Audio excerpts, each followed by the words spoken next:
And thank you to Cristiano and the whole team at the University of Massachusetts for their kind invitation. And thank you all for attending this talk. I'm very excited to talk about my research. I'll give you a brief background first, and then move on to the topic of my talk and share the interpreter's voices with you. I'm actually a trained conference interpreter, and there's a strong normative expectation in professional codes of ethics and in interpreter training, as we all know, that interpreters must be neutral. If they fail to be neutral, then they fail as interpreters. So I set out to investigate how interpreters work with the concepts such as neutrality, impartiality, faithfulness, and accuracy in practice. And I wanted to investigate how they assume a stance of neutrality by embodying their speakers' emotions and statements and words and ideas. And I also wanted to look at how they were experiencing those moments when they have to interpret statements with which they don't necessarily agree on a personal and ideological level. And I realized during my interviews that having to assume a stance of neutrality, having to perform the professional task expected from interpreters has a clear gender dimension. In my interviews, interpreters told me about their uncomfortably challenging experiences, which involve gender-based discrimination, sexualization, and also occasional harassment. Arlie Hochschild, a sociologist at Berkeley, actually coined the term emotional labor in her ethnographic study of flight attendants and bill collectors in the United States.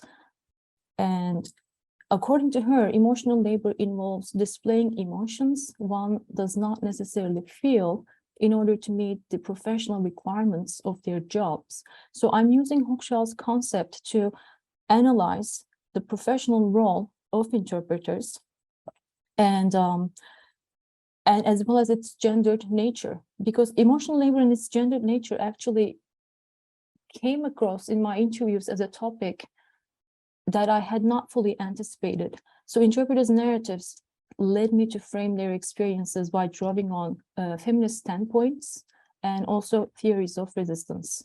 I'm going to share my screen here to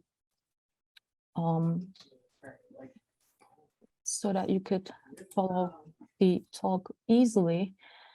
So the analysis of my of the framework covers these areas. I'm going to look at the sexualization of interpreters' bodies via requests for presentable and marketable bodies, but at the same time, marginalization of interpreters' bodies in other contexts due to interpreters' race, gender and experience level. I'm also going to look at clients' sexist attitudes and gendered expectations and how interpreters are expected to handle irrelevant tasks given to them in a gendered way. And I'm also going to look at interpreters' struggles to cope with gender-based discrimination and occasional harassment at work, and how they choose to sometimes even have to remain silent in those abominable situations, or come up with clever ways to show their resistance and subvert the norms of interpreting practice. This slide captures some of the demographics. I conducted my interviews between March and August 2018. I talked to 21 conference interpreters aged between 24 and 55, and 15 of the interpreters I interviewed are female, six of them are male, and one of the male interpreters identified himself as gay. Overall, there are 9 members of the National Association of Conference Interpreters, and I talked to 5 members of AIC.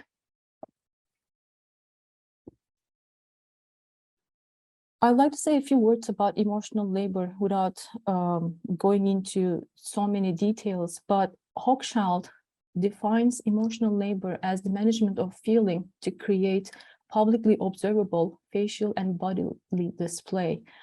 This means that emotional laborers sometimes have to hide, mask, or suppress emotions they feel in order to seem professional.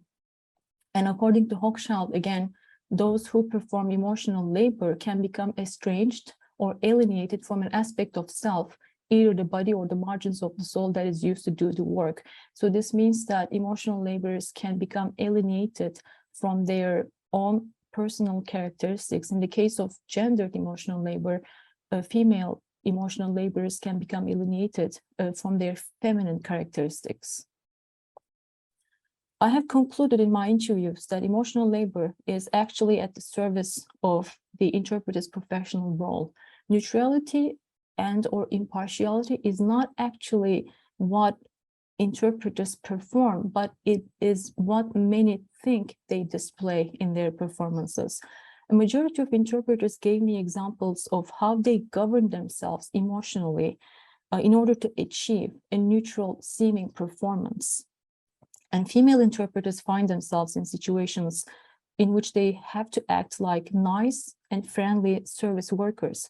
Interpreters told me about how they're adjusting the tone and feeling of the original statement in their interpretations in a way that pleases their clients, audiences, and even event organizers as a form of neutrality.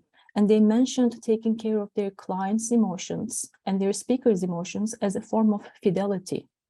Sometimes they also need to take in their clients' anger, exploitation, and sexualization in order not to damage their own professional reputations in the freelance market.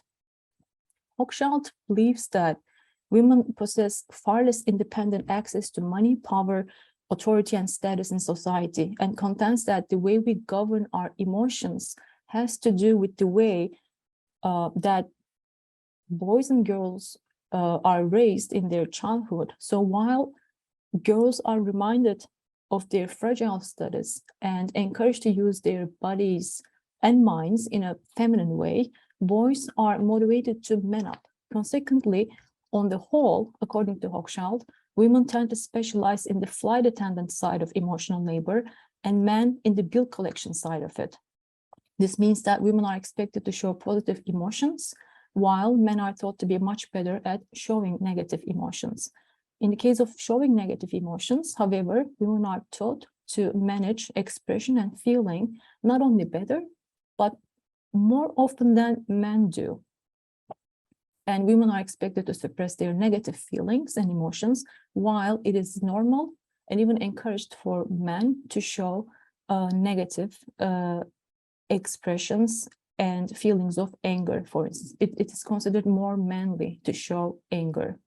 One female interpreter whom I talked to actually argued that based on her own experience and observations, when male interpreters have to be emotional during their interpretations, for instance, let's say when they have to interpret speakers who are crying, this interpreter told me that she thinks that male interpreters are not that good at reflecting the emotional tone in the rendering when I asked her whether she thinks that different genders perform the same task of interpreting differently. According to IX fluctuating survey results, first published in 2008 and then updated in 2015, that's the latest update, the ratio of women to men in conference interpreting is 3:1. Why am I sharing this information with you? Because in my opinion, this makes Hochschild's arguments very relevant to the context of interpreting, in which interpreters from all genders do the same work, and female interpreters represent, they are statistically a majority, just like the flight attendants. But female interpreters' experience at work and the problems they encounter actually shows that female interpreters are treated like a minority, despite being statistically a majority. This shouldn't be understood that I underline this. Male interpreters do not encounter problems or exploitation or emotional dissonance in their work experience. But in many circumstances, however, when patriarchal ideas are valued, male interpreters tend to be considered much more important than female interpreters. I'm quoting an interpreter who made this statement by their clients and events organizers. And this interpreter actually complained to me, and she said, my interpreting used to be interrupted a lot when I was much younger due to overbearing attitudes from clients, especially male. I'm always eager to hear constructive feedback about my rendering. The topic might be very technical. I would, of course, like to make sure that I'm using the appropriate terminology. However, I received a lot of irrelevant comments in the beginning of my career, which aimed at correcting or fixing something in my rendering, and many of those honestly didn't make sense to me. I'm talking about those comments they make to suggest a word that they think you should have used, which actually doesn't make sense. In some patriarchal societies, I don't think these kind of interruptions occur this often when male interpreters are at work. So this is from an interview with a freelance female interpreter back in April 2018. Another interpreter from a different country and a context actually pointed out to another factor which provokes discrimination, that female interpreters suffer from their perceived lack of physical strength. She claimed that interpreters' physical strength makes them more preferable, since clients may have normative assumptions that women might not be good fit for business trips due to, I'm quoting the interpreter, due to their problematic bodies. Let's consider this interpreter's statement. She said to me, if men really want to become interpreters, I believe that a more successful career awaits them compared to us, because they are treated like rare stones. They are highly demanded, at least in the freelance market of my country of origin. They make more money. There is a sort of discrimination, not exactly in the way that they are paid, but in the way that they are employed, because they are offered much more opportunities than us. They work more, thus they earn more. Many interpreting assignments require interpreters to travel abroad for conferences with businessmen, delegates, other VIP delegates who think that male interpreters are a much better fit for this purpose because women are not considered suitable for traveling for some reason. They have issues like this and that. So I asked this interpreter to specify what she means by issues, and she continued. She said, there would be rumors when a female interpreter needs to accompany male CEOs until late at night, for instance, or when a male interpreter does this, it wouldn't be a problem. Another reason, in my opinion, is that men can carry more stuff since they are physically stronger. This makes them more preferable over women. Interestingly, another freelance interpreter, female, corroborated this, exactly what this interpreter said. She mentioned the secretarial duties expected from her, especially in escort and diplomatic interpreting settings, as well as the gendered nature of irrelevant tasks given to interpreters when I asked her whether she thinks she's marginalized at work due to her gender. She said to me, I think as a female interpreter, I always felt marginalized and neglected. There's one incident I can think of. It's from one of my recent experiences. I was actually pregnant, but my female client didn't know about this. My job was to accompany her all day long in her meetings, here and there. The moment we met, she gave me 2 huge bags to carry for the entire day. She was treating me like her personal secretary. If I was a man, she would probably do exactly the same thing. She would maybe even give me more stuff to carry. Although secretary is generally considered a perfect fit for women, claiming that interpreting involves secretarial tasks, to some extent, these interpreters confirmed, based on their own experiences, of course, that female interpreters are preferred much less. Some interpreters are interacted with, on the other hand, pointed out an important factor in power dynamics in the workplace. And they contended that the unequal nature of the treatment they receive from their clients and colleagues too mostly has to do with interpreters' age and experience level combined with gender. For instance, an AIC member told me that if you are a 26-year-old female interpreter, some of your professional and logistics-related requests may not be fully met. I heard examples of unmet requests from interpreters, many interpreters in my interviews, around 9 interpreters, female, such as asking for a better view of the stage, speakers or a replacement of an uncomfortable chair with a better one, but they told me that their requests are not easily met in audiences or in events heavily attended by men. Some interpreters, including the most seasoned ones to whom I talked, the ones who have at least 20 or 25 years of experience in the field, stated that if you are one of the participants as a female interpreter in an event heavily attended by men, it might be very difficult and indeed very rare that they comply with your requests. I also wanted to know what male interpreters think about having this gender advantage over female interpreters. One interpreter said, I think this has to do with your client's profile. If you work for a male-dominated audience, then they mainly prefer male interpreters. If, for instance, a minister's wife needs escort interpreting, then the preference is for women. There have been times in which I was both chosen and rejected due to my gender. Of course, it's discrimination. However, this is free market. Clients work with whomever they want to work. Nothing can be done. Another young female interpreter who worked as a staff member for a government institution at the time of her testimony confirms these concerns regarding requests which may not be met. And she actually gave me a concrete example of an uncomfortable situation that she had to deal with. She said to me, I think you are not treated like a human being in some contexts if you're an interpreter, especially if you're a woman. Once I found myself all of a sudden in the middle of a meeting.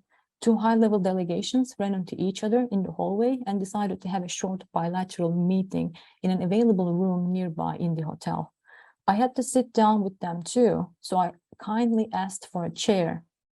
Someone from the delegation I was hired to accompany, a male member with a higher status than mine, of course, lost his temper and said to me angrily, "Is it my task to bring you a chair?" I couldn't say anything. I thought I was going to interpret kneeling down somewhere. The setting became extremely tense for me. Someone brought a chair a couple of minutes after the meeting began. Echoing this, another female interpreter referred to an increased self-awareness in male-dominated work settings, which makes her behave in a way that would not attract attention. When I asked her whether she needs to regulate her body in a specific way when she's at work, when she's functioning as an interpreter, and she said, if you happen to be hired for work for a predominantly male audience, your self-awareness also increases to a great extent. As a female interpreter, I need to be very careful with my outfit while sitting down and walking around, especially if I'm wearing a skirt. I would mostly prefer pants actually, and comfortable shoes in order not to attract much attention. Another freelance interpreter, female, said that hearing a male speaker's words through female voice might not be desirable for some clients. She said to me, I own a translation and interpretation company with two other female colleagues. We work regularly with a bank whose name I prefer not to reveal. The CEO of the bank in question always wants a male interpreter because he thinks that his voice and ideas sound weaker if interpreted by a woman. Just because of this, when they request interpreters, I assign male interpreters who might not be that competent with technical banking terminology, because obviously interpreters' gender is more important, right?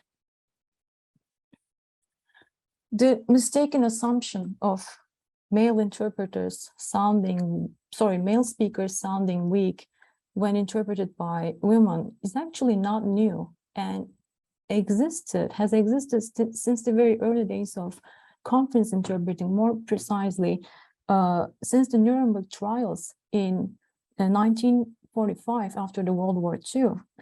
For instance, Francesca Gaiba tells us about the complaints made against female interpreters who worked at the trials, highlighting the unequal nature of the power relationships which were dominant in that environment.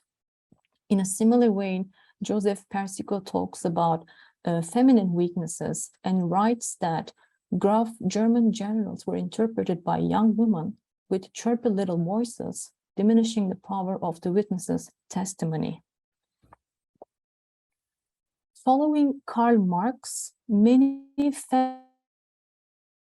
people of color have argued that those who are oppressed in any kind of power relation possess a privileged insight into the relations of oppression more than the oppressor. For instance, Nancy Hartsock says that patriarchal institutions and ideologies, they can be seen thanks to the feminist standpoints as perverse inversions of more humane social relations. And Ferguson talks about women as sex class and a class created by men just to exploit women's work. In a similar way, Dorothy Smith argues that women's experiences constitute a potential ground for enhancing feminist knowledge. Feminist standpoint is important because it inverts power relations, and it gives us not only the perspective of the marginalized, but it tells us how their marginalization is actually taking place. So if we take this concept and apply it to the context of interpreting marginalized interpreters and female interpreters' social position, actually enables them to have an privileged perspective on the reality of their work. Given the unequal nature of their work settings, female interpreters might have to express their own feelings of frustration and exhaustion while simultaneously trying to display a professional countenance. In this part of my talk, I will confine myself to those darker moments, instances of sexualization and occasional harassment that are taking place in interpreters' work context. And in those contexts, interpreters felt obliged to employ a form of emotional labor for the sake of not damaging their own professional reputation. So, although the occurrence of harassment in an interpreted encounter might vary from one context to another, it seems like, interestingly, in most cases, ingrained one way or another in female interpreters' work experience throughout history. If we go back to the origins of conference interpreting again, Patricia Wander-Elst, who worked as the youngest member on the team of 24 interpreters at Nuremberg Trials, describes her experience as an uncomfortable atmosphere for women to work. She states that working as a female interpreter among several male delegates in a highly political environment of great importance meant to some extent to be able to cope with some harassment. Her statements can be found in this beautiful documentary called La Voix des Autres and the Whisperers, and it's a trilingual documentary. If you haven't had a chance to watch it yet, I would highly encourage you to do so. And in a similar vein, referring to the dependence of female conference interpreters on male clients for advancement in their careers, we have interesting examples from Romanian freelance market. Liliana Spanu actually argues that this dependence for female interpreters become breeding grounds for harassment behaviors to which they have to respond with tolerance, which also, according to her, leads to the devaluation of highly skilled professional women, as well as to the devaluation of their occupation. Female interpreters whom Spanu interviewed reveal that the most common form of harassment that they have to deal with is the verbal harassment or flirty comments made by their male clients. She highlights that interpreters are referred to as girls who translate, regardless of their age and education level, and are asked in a humorous manner whether they are going to offer a striptease session, given the high amount of money they are charging for their interpreting services. And also, in a humorous way, they are reminded by their male clients that if they happen to fail to remember their room number in the hotel, they can go to the client's room to spend the night or are invited to have breakfast with them in the morning. All of these incidents are tolerated and taken as a joke, and interpreters simply try to ignore them in order not to damage their own professional reputations. Indeed, in most patriarchal work settings, female interpreters' bodies are heavily sexualized, to the extent that some interpreters carry out their interpreting task with some or full awareness of their own sexualization. I asked the freelance interpreter what she thinks about those explicit requirements sometimes we encounter such as presentable interpreters. We are looking for presentable interpreters, for instance. I asked her what she makes out of this concept of presentability. And she said to me, I identify myself as a feminist, and I dislike the meaning that clients attach to presentability most of the time. It makes me feel that it is my body which is sold. You feel like you're an object, a commodity being marketed. At the same time, this has become a marketing strategy for some in these days, hasn't it? By hiring presentable interpreters, clients might be thinking that they make themselves, their events or companies more appealing. The female interpreter under the spotlight, especially in consecutive mode, becomes more than part of the decor of the event. She is a necessary tool to attract the attention to contribute to the success of the event. Actually, Fiona Hill, a former official at the US National Security Council specializing in European and Russian affairs, speaks in her memoir called There Is Nothing for You Here, which came out in 2021. She speaks of the attractive female interpreter brought by the Russian President Vladimir Putin to the G20 summit in Japan in 2019, highlighting that there had been another interpreter on the initial list, a male interpreter. Hill indicates that such last-minute change was a move which clearly intended to distract the then US President Donald Trump. These incidents take us to the conceptualization of the interpreter task in feminist dimensions, such as aesthetic labor, which focuses on the commodified appearance and sexuality of interpreters who are displayed as an aesthetic object, performing aesthetic acts and behaviors intended to produce a sensory response in the audience. Another female interpreter said to me that she feels like she becomes an object of male gaze most of the time, particularly in press conferences when the audience is heavily male dominated. And she says that I feel very uncomfortable when I'm under the spotlight and become the object of male gaze in such situations. It does affect my interpreting. On the other hand, what raises a systematic tension for female interpreters might be experienced differently by a male interpreter in a similar context when he is asked to be presentable and work under the spotlight. Two male interpreters I interviewed overtly told me that they like very much being under the spotlight, and they enjoy very much when all eyes are on them. And it also makes them truly happy to hear compliments on their voice, outfit, and how good they look. Contrary to this, 11 female interpreters in my interviews mainly voiced their discomfort when being complimented on their look, stating that it is not appropriate nor professional to hear such words from clients. In telling me their stories, female interpreters also shared their feelings of alienation from their bodies and feminine characteristics. Statements such as, if I were a man, things would have been completely different, came up a few times in my interviews. An interpreter's story of harassment, as she herself labeled it, echoes actually these concerns. She said to me that she worked in a press conference and then she realized that an entry bearing her full name as its title was added to the most popular collaborative hypertext dictionary in the country where she was working at the time. She is referring to a hypertext dictionary which can be very similar, which is actually very similar to Reddit in the United States. And she says that the entry written about her has the title and the explanation is the sexiest interpreter alive. And the interpreter told me, it was perhaps written by one of the journalists at the press conference, who knows, I don't know. It would not bother me to this extent though, if I worked in a different field.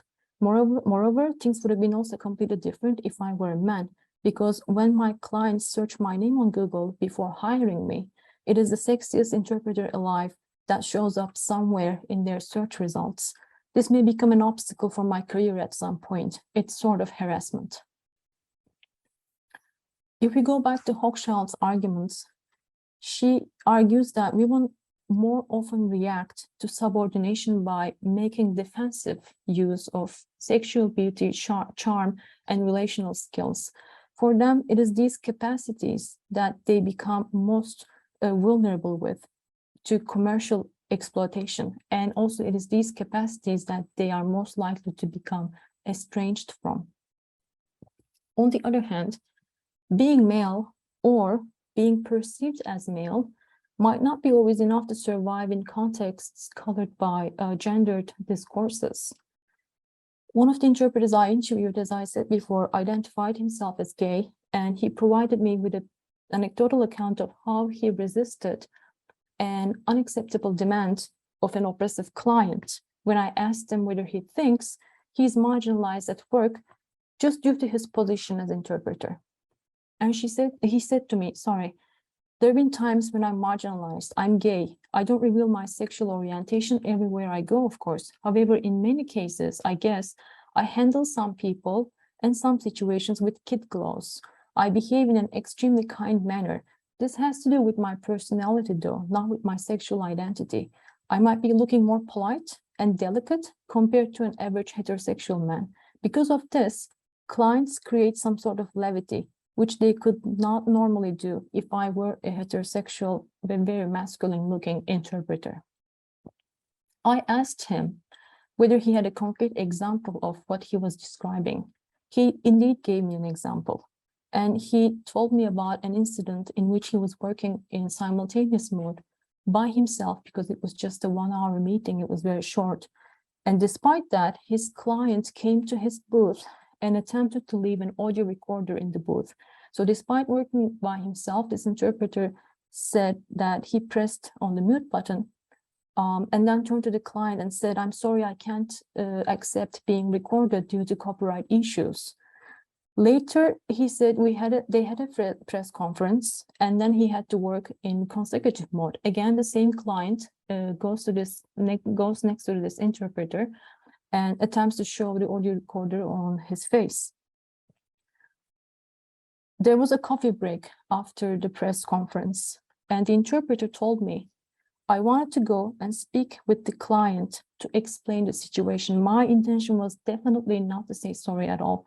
I just wanted to avoid any possible misunderstandings and mostly maintain my professional relationship with that client. He snapped at me and said, why are you making me nervous here for no reason? He reprimanded me heavily. My status as a young, kind, and polite-looking interpreter assured that I could take it. I don't think he would do this to an assertive, strict-looking interpreter. Nowadays, interpreting profession is regarded slightly more qualified than being a secretary. I'm sure you've heard much worse and much more heartbreaking anecdotes from female interpreters. In my interviews with female interpreters, examples of physical harassment, such as touching their bodies, sometimes violently in order to make comments about their bodies or even to remind them of their duties, came up with surprising frequency. In each example, interpreters used the language of emotional labor and described their self-management. For instance, one interpreter said, when you participate in an interpreter encounter as a female interpreter having tattoos, you're not treated as a professional at all. I prefer to cover my tattoos with long sleeves when I'm working. I was employed as a staff interpreter for a high-level person from a government body. I was so focused on my interpretation, a very serious topic was being discussed. A 400 million euro project was at stake. All of a sudden, my client, he was sitting right next to me, by the way, somehow noticed my tattoos. He grabbed my wrist and attempted to roll my sleeves up and asked, what is this colored pattern on your arm? Is it a tattoo?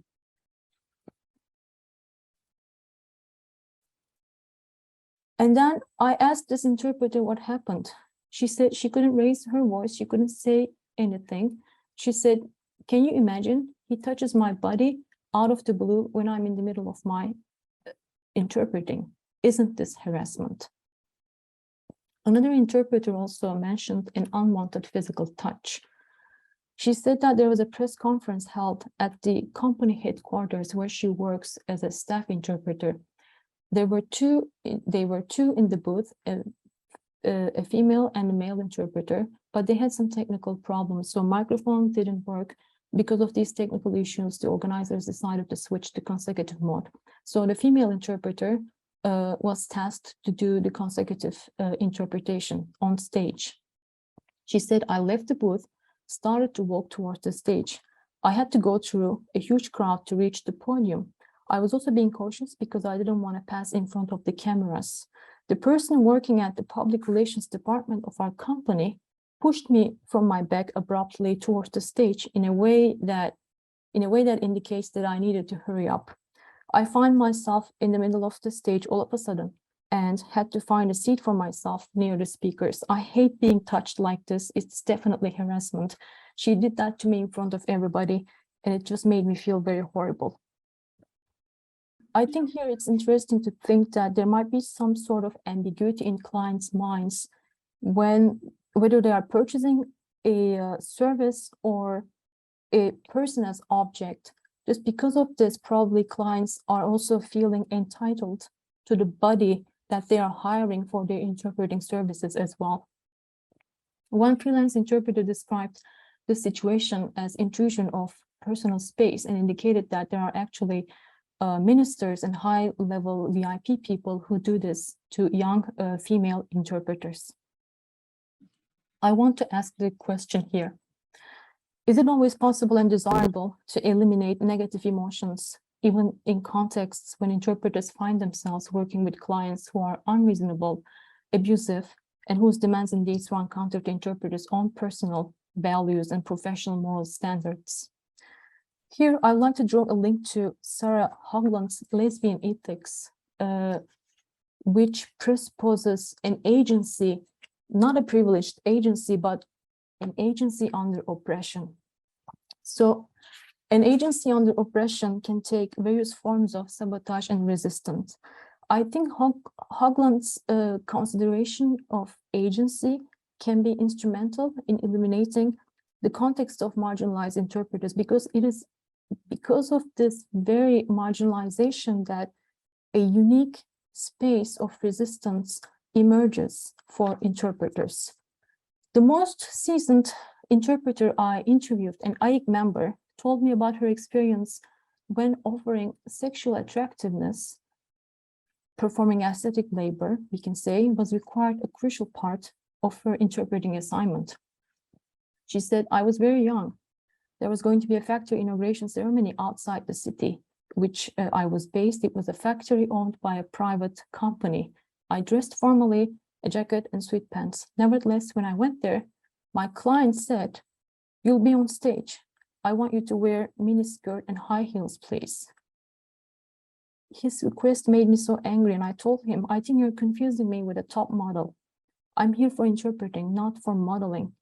And I asked this interpreter what happened after that, and she said, the client called the agency and said, I don't want this interpreter. Following his request, the agency canceled my assignment. My colleagues, including my competitors, refused to work at that event after hearing about what happened. So this interpreter's individual decision to resist takes on a different scale and becomes a little bit more collective and social. Actually, we can call this as everyday forms of resistance if we use James Scott's terms, because James Scott says that there is no requirement that resistance take the form of collective action. Scott worked on the peasantry in the late 70s in Malaysia. My intention is not to push the limits of analogy between conference interpreters and ideological struggles waged by peasantry in the 70s in Malaysia, but I think Scott's understanding of everyday forms of resistance, individual resistance, autonomous resistance, not big-scale organized resistance, can be really illuminating in understanding interpreters' reaction to these contexts. Another interpreter told me about her individual strategy of defiance, and she said, One male speaker took the floor once and started one of his statements, like, since women lack intelligence compared to men. Funny enough, he didn't even realize that he was being interpreted by a woman. I intentionally reflected his stupidity into my rendering with my voice, and indeed conveyed the implication through my voice that he was actually being interpreted by an intelligent woman. The same interpreter also mentioned the autopilot mode in order to punish her speakers, as she herself stated, in moments when she thinks the utterances made by speakers make no sense. And she said to me, there are situations when I distance myself from my speaker because of the context. I don't sound like a commentator when I do that, of course. I can't think of any specific examples right now, but normally my interpretation is very smooth with rich vocabulary. If my speaker talks nonsense, I consciously switch to autopilot mode and sound like a monotonous machine using very limited vocabulary because I don't want to make my idiot speaker sound more intelligent than he is when he speaks nonsense. To conclude, I'd like to say a few words. I'm not advocating sabotage nor encouraging innovative ways of resistance, but what I'm trying to say is these incidents are happening within conference interpreters' respective work settings, which makes the application of the principle tenets of interpreting practice, such as impartiality, neutrality, and faithfulness, a little bit difficult and irrelevant. The acts of resistance must not be dismissed for being merely arbitrary, capricious, or unprofessional. These questions merit in additional consideration for interpreting studies scholars and practicing interpreters to better understand and analyze the requirements and expectations of the role of the interpreter. Also, interpreters, we conference interpreters, we sell our voices for our clients' benefit by conforming to the imposed guidelines of practice on us. So interpreting is service work, but a very highly prestigious and specialized one.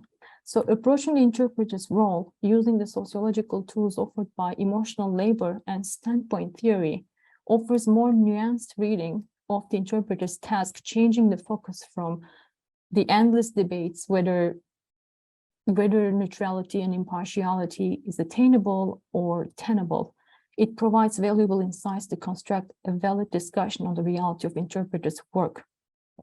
And recognition of these issues can offer new critical perspectives to understand the practice and the practical role of the interpreter.